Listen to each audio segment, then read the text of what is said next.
In the 1920s, the dominant philosophy of organizational behavior was scientific management, often called Taylorism.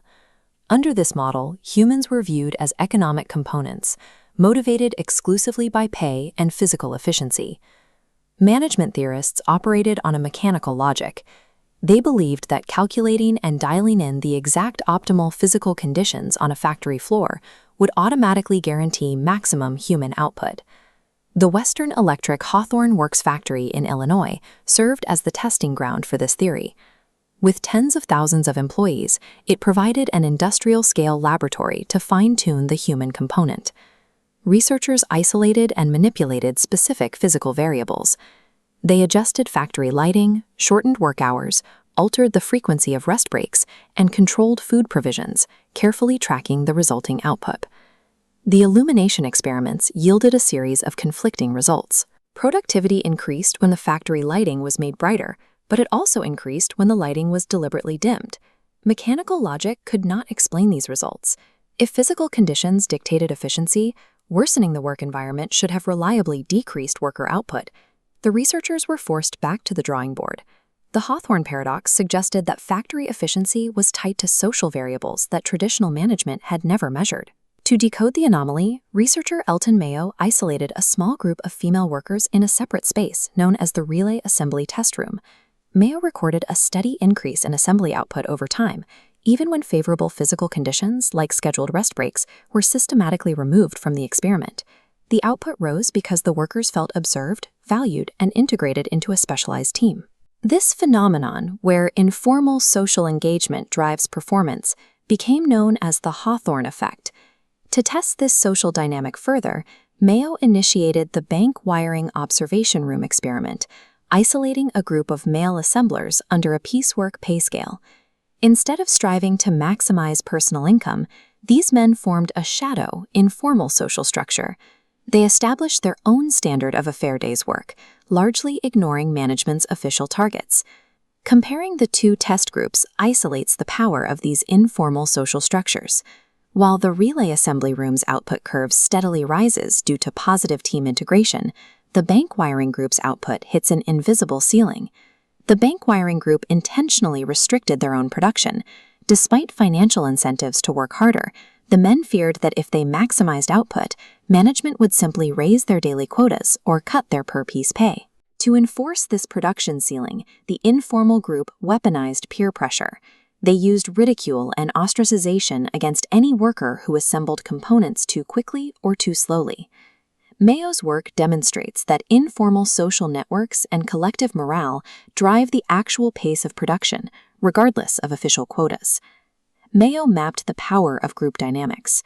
But to understand why individuals form these groups and respond to specific incentives, theorists shifted focus to the internal architecture of the worker.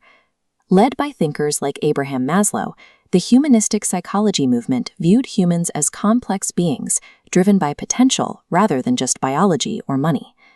This chart shows Maslow's hierarchy of needs. This colorful five-layered pyramid functions as a structural map of employee motivation. The bottom tiers represent physiological and safety needs. In an organizational context, these map directly to baseline corporate requirements: a livable base salary, physical security on the factory floor, and employment stability. The middle tiers, love, belonging, and esteem, align with Mayo's discoveries. Workers require team integration, clear communication, and managerial recognition to remain engaged in their roles. The peak tier, self-actualization, occurs when an employee leverages their full potential, creativity, and problem-solving capabilities to advance the company's objectives. The hierarchy enforces a systemic rule. Peak self-actualized performance remains out of reach if an employee's baseline physical safety or social cohesion is broken. Recognizing that workers are complex psychological and social beings presented theorists with a new structural challenge. How exactly should they be led? Traditional authoritarian management relies on rigid commands and strict supervision. When applied to Maslow's hierarchy or Mayo's socially cohesive groups, this rigid approach triggers resistance and stifles output.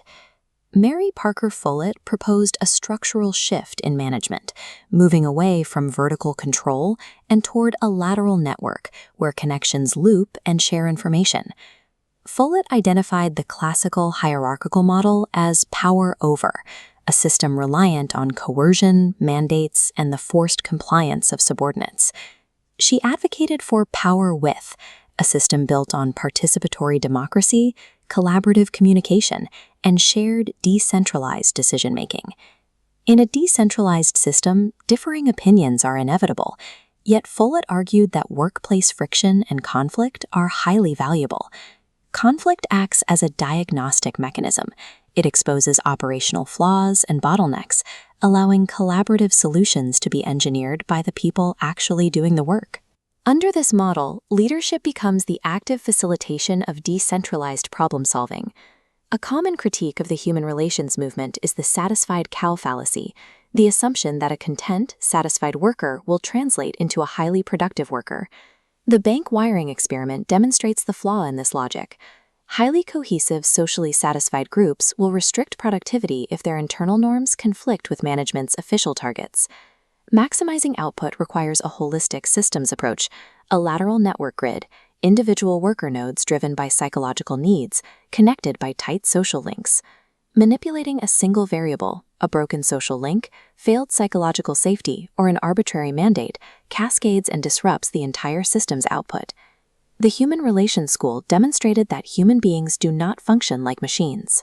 Maximizing organizational output requires the systemic engineering of social integration, psychological fulfillment, and collaborative power.